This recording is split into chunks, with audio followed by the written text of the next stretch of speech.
Hello guys, welcome to back my new videos. आज हम लेके आए हैं फिर से जो सेल यूनिट ऑफ लाइफ के बारे में हमने बताया था रोडाल्फ वर्चाउ तक।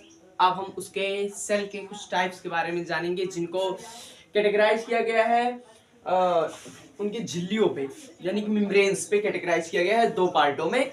उसको कहा जाता है प्रोकैरियोटिक सेल और कहा जाता है यूकैरियोटिक सेल। सबसे पहले हम लोग देखेंगे प्रोकैरियोटिक सेल। क्या देखेंगे? Prokaryotic cell. सबसे पहले देखेंगे प्रोकैरियोटिक सेल।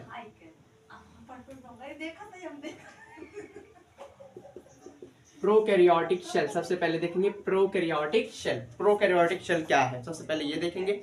अब ये प्रोकैरियोटिक सेल क्या कहता है क्या नहीं कहता है इसे बताएंगे हम। प्रो मतलब होता है प्रिमेटिव, ठीक है, और कैरियोटिक मतलब होता है न्यूक्लियस, ठीक है। प्रोकैरियोटिक सेल किसे कहते हैं? एक बेसिकली देखा जाए तो प्रोकैरियोटिक सेल जो होता है वो बैक्टीरिया में पाया जाता है, ठीक है। कहाँ पाया जाता है? बैक्टीरिया में। एक सिंपल भाषा में आपको हम बताएंगे, एक लाजवाब तरीके में बताएंगे जिसके कि आपको एकदम बढ़िया से समझ में आ जाए, ठीक है। चलिए स्टार्ट करते हैं इसे हम। हाँ, देखते हैं प्रोकैरियोटिक सेल। जो प्रोकैरियोटिक सेल है, प्रो मतलब होता है प्रिमेटिव, ठीक है। इस सेल को पाया जाता है बैक्टीरियो में, ठीक है। देखो सेल के बारे में अगर हम बात करेंगे, प्रोकैरियोटिक सेल के बारे में अगर बात किया जाए, एक सेकंड इसे बंद कर दें। अगर इसके बारे में बात किया जाए, प्रोकैरियोटिक सेल के बारे में अगर बात किया जाए, ठीक है, तो प्रोकैरियोटिक सेल जो होता है ये पाया जाता है आपके बैक्टीरिया में, ठीक है। को इसमें देखो कुछ चीजें इसमें होती हैं, कुछ चीजें इसमें नहीं होती हैं। जैसे क्या होता है क्या नहीं होता है इसको भी आपको हम डिफाइन करके बताएंगे भी। प्रोकैरियोटिक सेल में क्या किसका क्या रोल है वो भी हम बताएंगे। टेंशन मत लीजिए, जुड़े रहिए, बने रहिए हमारे साथ और बढ़ते रहिए आगे, ठीक है, बायोलॉजी के सेक्टर से। चलिए देखते हैं जो हमारा प्रोकैरियोटिक सेल है इसमें कोशिका भत्ती समझते हो? कोशिका भत्ती हिंदी में कहा जाता है, कोशिका भत्ती को कहा जाता है सेल वॉल। क्या कहा जाता है? सेल वॉल, ठीक है। क्या कहा जाता है? Cell wall. इंग्लिश में कहा जाता है सेल वॉल कहा जाता है, ठीक है। और इसको हिंदी में कहा जाता है कोशिका भत्ती। क्या कहा जाता है? कोशिका भत्ती, कोशिका भत्ती, ठीक है। सेल वॉल जिसे कहा जाता है, कोशिका भत्ती जिसे कहा जाता है, इसको कहा जाता है कोशिका भत्ती, ठीक है, कोशिका भत्ती। और ये कोशिका भत्ती को इंग्लिश में कहा जाता है सेल वॉल, ठीक है। कोशिका भत्ती प्लाज्मा झिल्ली जिसको कहा जाता है, प्लाज्मा झिल्ली समझते हो किसे कहा जाता है? इंग्लिश में प्लाज्मा झिल्ली को कहते हैं प्लाज्मा मेम्ब्रेन। क्या कहते हैं? प्लाज्मा मेम्ब्रेन, ठीक है, प्लाज्मा मेम्ब्रेन कहते हैं। इंग्लिश में उसे क्या कहते हैं? प्लाज्मा मेम्ब्रेन कहते हैं। क्या कहते हैं? प्लाज्मा मेम्ब्रेन,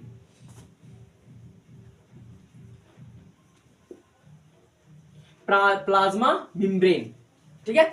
प्लाज्मा मेम्ब्रेन यानी कि प्लाज्मा भत्ती, ठीक है, प्लाज्मा मेम्ब्रेन भत्ती, ठीक है। और उसके बाद आता है आपका राइबोसोम। अब ये राइबोसोम क्या है?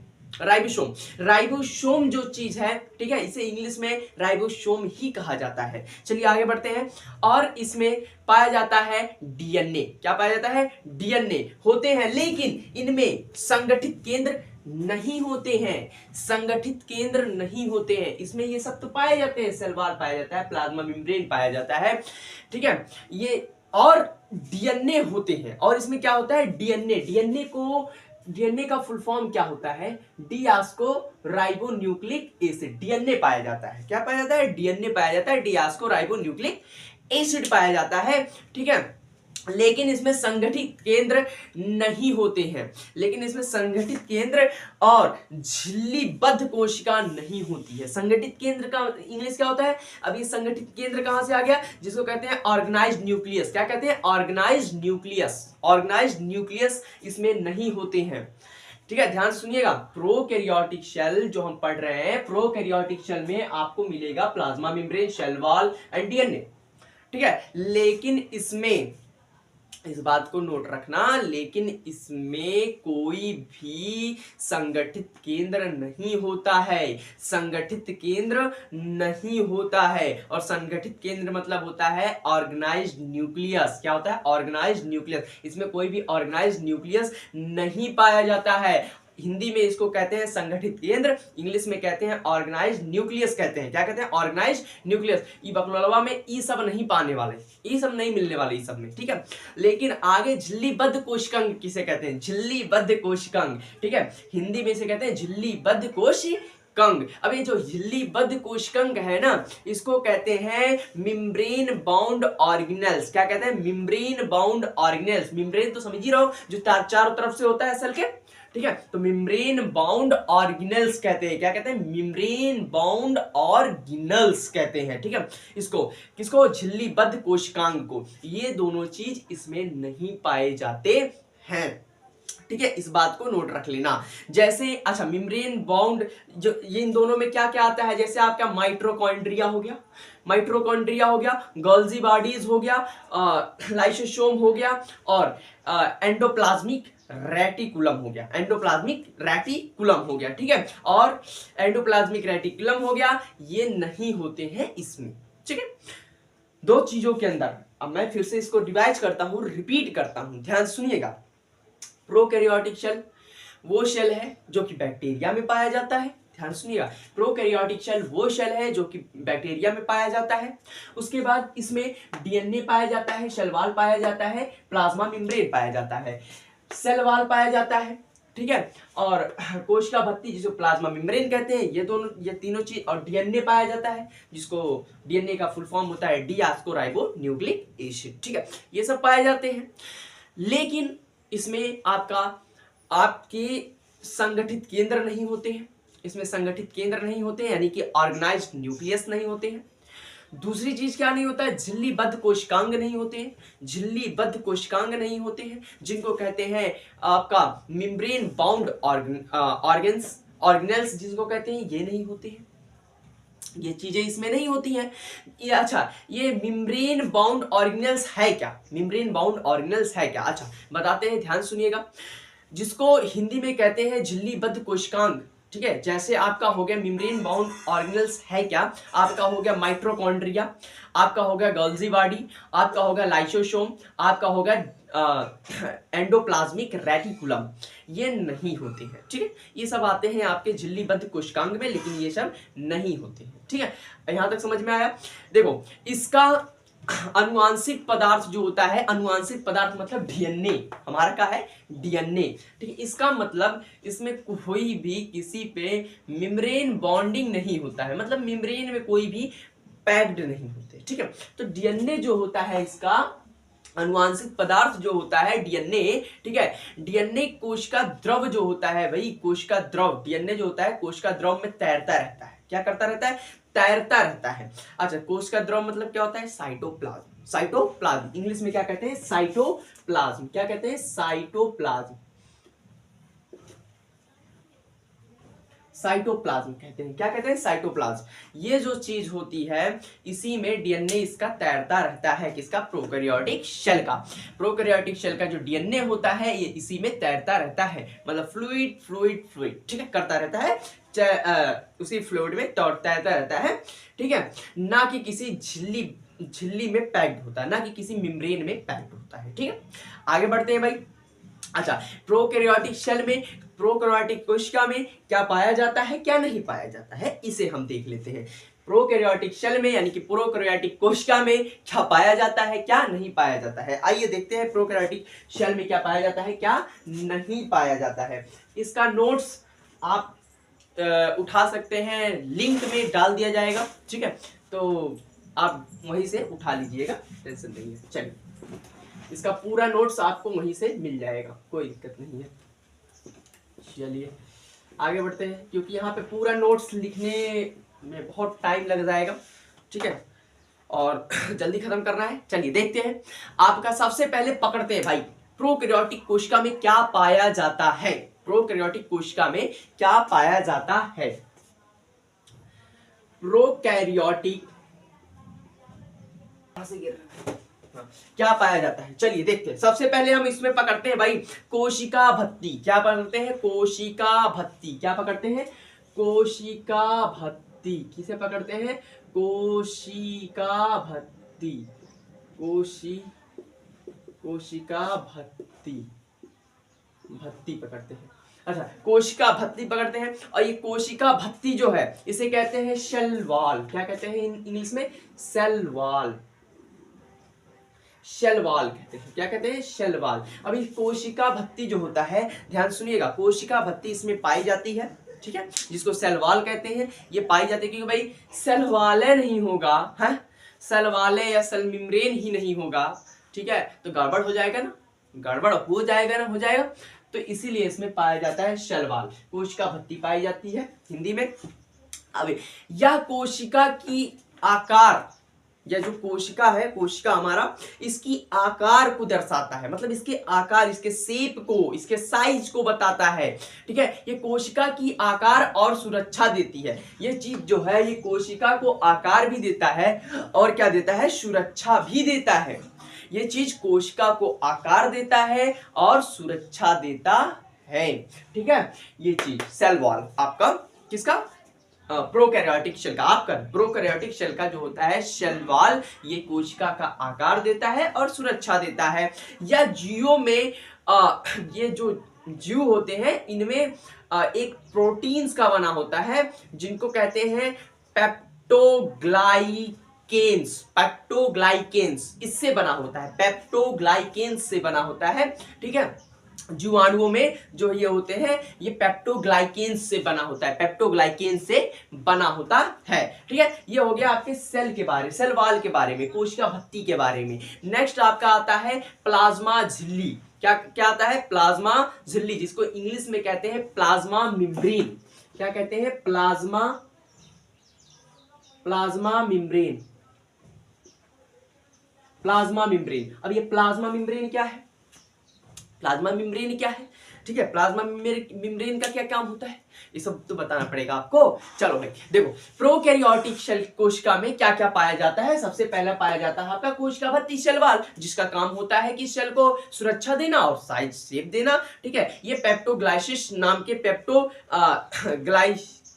ग्लाइकेन्स नाम के प्रोटीन से बना होता है, ग्लाइकेन्स नाम से बना होता है, ठीक है। लेकिन प्लाज्मा मेम्ब्रेन जो होता है, प्लाज्मा मेम्ब्रेन क्या काम करता है आइए देखते हैं। या कोशिका के अंदर और बाहर पदार्थों, मतलब ये कोशिका के अंदर आने, ध्यान सुनिएगा, ये कोशिका के अंदर और बाहर पदार्थों के आदान प्रदान को नियंत्रित रखता है, नियंत्रित करती है या नियंत्रित रखता है, ठीक है। ये जो प्लाज्मा मेम्ब्रेन होता है ये कोशिका में कोई भी पदार्थ आना, कोई भी पदार्थ जाना, इस सब को नियंत्रित रखता है। कौन रखता है? Plasma membrane. आप भूलेंगे नहीं, अब दिमाग में फिट हो चुका है भाई आप लोग के एकदम बढ़िया से, क्योंकि प्लाज्मा मेम्ब्रेन का काम क्या होता है आपके प्रोकैरियोटिक सेल से, तो प्रोकैरियोटिक सेल से होता है प्लाज्मा मेम्ब्रेन का यह काम होता है कि वो जो पदार्थ आते हैं, जो पदार्थ जाते हैं, इन सबको क्या करता है? मेंटेन रखता है एक लेवल में भैया, ना तुम इधर जाना है ना तुमको इधर जाना है,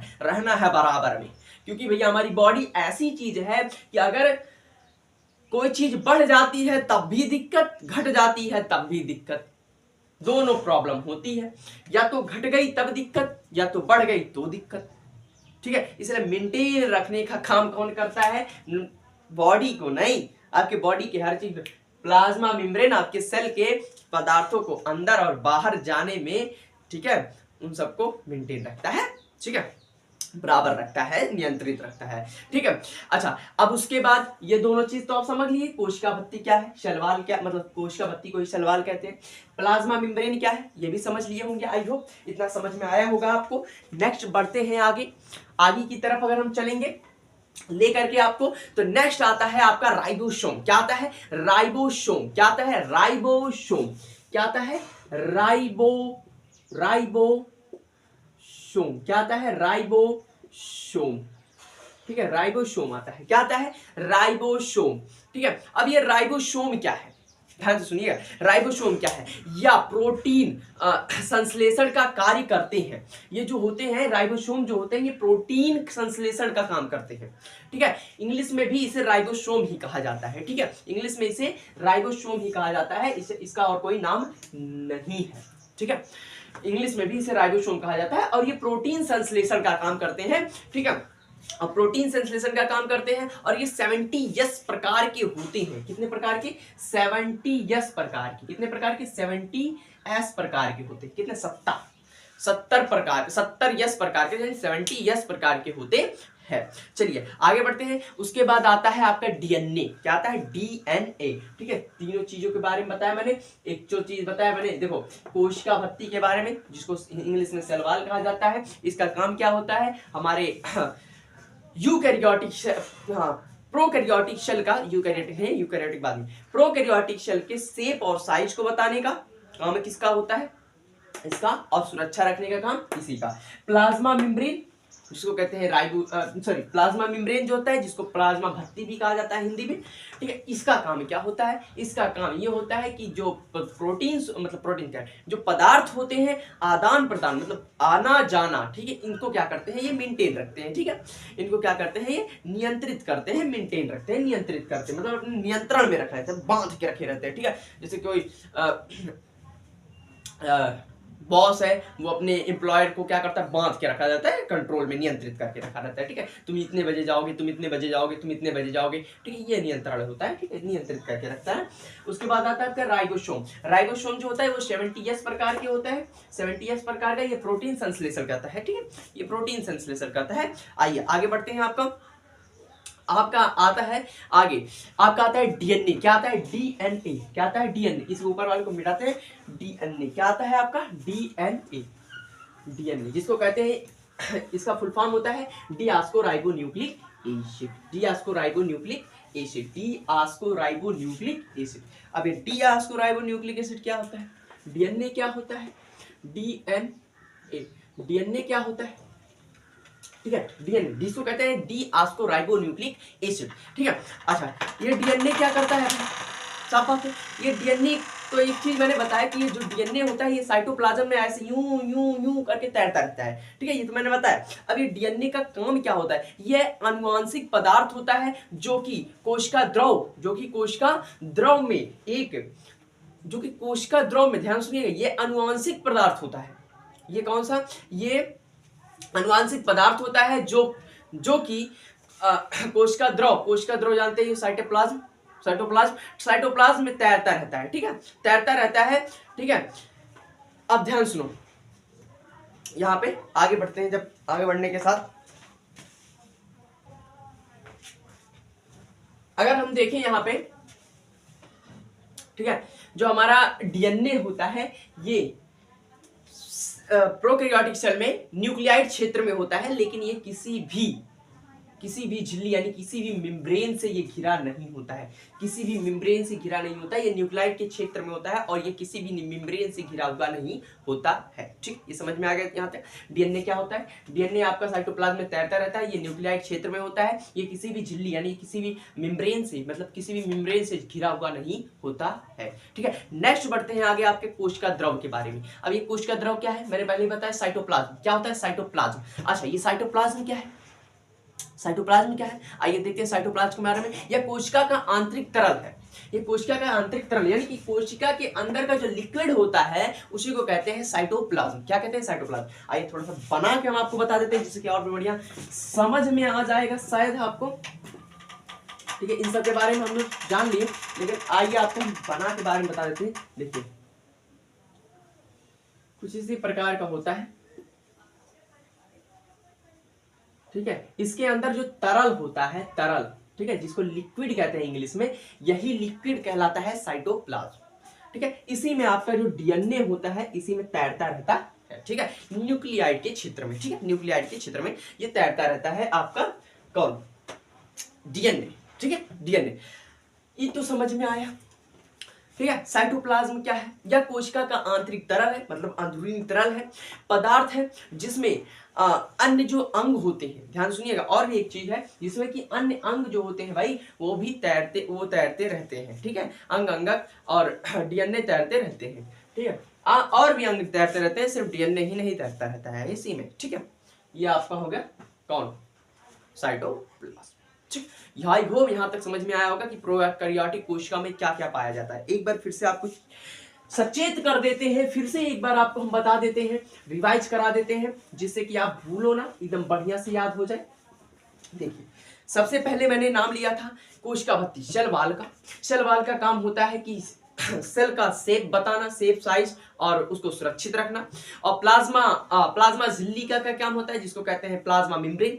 प्लाज्मा मेम्ब्रेन का क्या काम होता है कि प्रोटीन्स का आदान प्रदान को क्या करना, पकड़ के रखना, मतलब कि संतुलित करके रखना, ठीक है, संतुलित करके रखने का, ठीक है। उसके बाद आता है राइबोसोम। राइबोसोम जो होता है प्रोटीन संश्लेषण करता है, प्रोटीन को संश्लेषित करता है। ये 70S प्रकार का होता है, 70S प्रकार का, कितने प्रकार का, 70S प्रकार का होता है, ठीक है। कौन, राइबोसोम, ठीक है। राइबोसोम जो होता है वो 70S प्रकार का होता है। उसके बाद आता है आपका डीएनए। डीएनए जो है आपका ये एक आनुवांशिक पदार्थ है, ठीक है। डीएनए डीऑक्सीराइबोन्यूक्लिक एसिड, ये आपके साइटोप्लाज्म में पाया जाता है, साइटोप्लाज्म में तैरता रहता है, ठीक है। साइटोप्लाज्म में तैरता रहेगा। जब तुम लोग पानी में कूद जाते हो तो डुबुक करके निकलते ही नहीं जल्दी, ठीक है, क्योंकि भाई स्विमिंग पूल मिला तो निकलेंगे। अच्छा, हमारे यहाँ तो पोखरवा है, पोखरवा में कूद के बढ़िया नहाया जाता है, लेकिन अब नहीं नहाया जाता। चलो आगे बढ़ते हैं। जो आपका राइबोसोम है या जो होता है राइबोसोम के तो बारे में मैंने बताया। डीएनए जो होता है, ठीक है, डीएनए जो होता है ये एक आनुवांशिक पदार्थ है, जिसको इंग्लिश में डीएनए यानी कि डीऑक्सीराइबोन्यूक्लिक एसिड कहा जाता है, इसका फुल फॉर्म है, ठीक है। और ये न्यूक्लियाइड क्षेत्र में रहता है, ठीक है, न्यूक्लियाइड क्षेत्र में रहता है। उसके बाद आपका आता है कोश का द्रव। कोश का द्रव जो होता है इसको साइटोप्लाज्म कहा जाता है। और ये साइटोप्लाज्म क्या करता है, साइटोप्लाज्म जो होता है ये आपके सेल के अंदरूनी तरल है, ठीक है, अंदरूनी लिक्विड है, अंदर वाला लिक्विड है, ठीक है। और इसका काम क्या होता है, इसमें क्या करता है भाई, जो हमारा डीएनए है वो तैरता रहता है, डीएनए के साथ साथ और भी ऑर्गेनल्स इसी में तैरते रहते हैं। आई होप यहाँ तक समझ में आया होगा। नेक्स्ट बढ़ते हैं, आपके प्रोकैरियोटिक कोशिका में क्या नहीं पाया जाता, ये हम बताने वाले हैं इसमें, ठीक है। चलिए देखते हैं। आपका आता है ऑर्गेनाइज्ड न्यूक्लियस।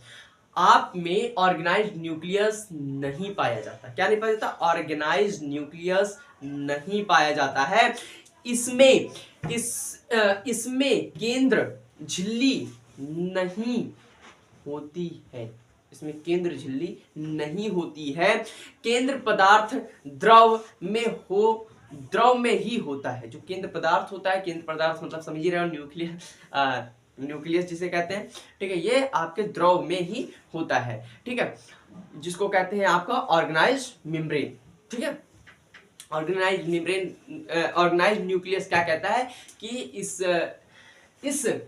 सेल में केंद्र झिल्ली नहीं होती। केंद्र मतलब न्यूक्लियस की झिल्ली नहीं होती है, यह न्यूक्लियस इसी तरल में ही रहता है, ठीक है। झिल्ली बंद कोशिकांग भी इसमें नहीं होता है, जिसको कहा जाता है आपका मेम्ब्रेन बाउंड ऑर्गेनल्स कहा जाता है। ये मेम्ब्रेन बाउंड ऑर्गेनल्स भी इसमें नहीं पाया जाता है। अच्छा, मेम्ब्रेन बाउंड ऑर्गेनल्स भी इसमें नहीं पाया जाता है। माइटोकॉन्ड्रिया, गाल्जी बॉडी, मैंने कई चीजें बताई, ठीक है। जैसे झिल्लीबद्ध कोशिकांग में कई चीजें आती हैं, जैसे आपका आ जाता है माइटोकॉन्ड्रिया आ जाता है, गाल्जी बॉडी आ जाता है, लाइसोसोम आ जाता है, और डीएनए कहाँ गया, हाँ, एंडोप्लाज्मिक रेटिकुलम आ जाता है, ठीक है। ये सभी जो चीजें होती हैं ये इसमें नहीं पाई जाती हैं। जैसे सभी झिल्ली बंद अंग नहीं पाया जाता है, सभी झिल्ली बंद अंग नहीं पाया जाता, ये सब झिल्ली बंद अंग है जिनका मैंने नाम लिया, इन सब पे मेम्ब्रेन चढ़ा हुआ होता है, इसलिए ये सब इसमें नहीं पाया जाता। क्या क्या नहीं पाया जाता है आपका झिल्ली बंद कोशिकांग में, एक तो आपका नहीं पाया जाता है माइटोकॉन्ड्रिया नहीं पाया जाता है, आपका गोल्जी बॉडीज नहीं पाया जाता है, आपका लाइसोसोम नहीं पाया जाता है, और एंडोप्लाज्मिक रेटिकुलम नहीं पाया जाता है, ठीक है, ये सब नहीं पाया जाता है। इसको कहते हैं मेम्ब्रेन बॉन्ड ऑर्गेनल्स, इंग्लिश में इसे कहते हैं मेम्ब्रेन बॉन्ड ऑर्गेनल्स, ठीक है। इसका जो आपका नोट्स है, ठीक है, ये आपके इसी लेक्चर में, ठीक है, आपके नीचे डिस्क्रिप्शन बॉक्स में ही मिल जाएगा, ठीक है। इसका जो नोट्स है, ठीक है, फोटो खींच करके उसको हम उस पर डाल देंगे, जिससे जहां से आपको लिखने में आसानी होगी, ठीक है, क्योंकि यहाँ पे लिखने में भाई टाइम लगता है, ठीक है, समय भी लगता है। चलिए मिलते हैं ऐसी तरह लेकर के पिछले लेक्चर को जो नहीं देख के आए उसको देख के आए, क्योंकि वहां से रॉबर्ट हुक से लेकर के आपके रोडोल्फ वर्चाव तक बताया गया है, जो ओमनी सेलुलर ई सेलुलर का सिद्धांत दिए थे। ठीक है, तो जिसको नहीं पता है वो जा करके पहले उसको देख के आए, तभी इसको स्टार्ट करें। ठीक है, यहाँ से टाइप ऑफ सेल से, ठीक है, टाइप ऑफ सेल से, जिसको प्रोकैरियोटिक यूकैरियोटिक। अब लेकर के मिलेंगे हम यूकैरियोटिक को। मिलते हैं नेक्स्ट वीडियो नेक्स्ट लेक्चर में, तब तक के लिए जय हिंद जय भारत। पढ़ते रहो, पढ़ाते रहो, ज्ञान देते रहो, ज्ञान लेते रहो। ठीक है, ज्ञान देने से ही ज्ञान बढ़ता है। ठीक है, कोई दिक्कत नहीं है, पढ़ो और पढ़ाओ, और दुनिया को, हमारे भारत को एक नए शिक्षित आयोजन पे लेके जाना है हमें। ठीक है, यहाँ का बच्चा शिक्षित हो और बच्चा आगे बढ़े। ठीक है, चलिए, और जो हमारे बच्चे साथ रहेंगे, ठीक है, तो हमारे बच्चे एक और प्रथा, सबसे बुरी प्रथा चल रही है हमारे भारत में, जो होता है दहेज लेना। दहेज लेना पाप है, दहेज नहीं लेना है। ठीक है, जो हमारे बच्चे यहाँ से निकल के जाएंगे बढ़िया एक इंस्टीट्यूट में, वो दहेज नहीं लेंगे। ठीक है, चलिए मिलते हैं नेक्स्ट वीडियो नेक्स्ट लेक्चर में, तब तक के लिए भाई जय हिंद जय भारत।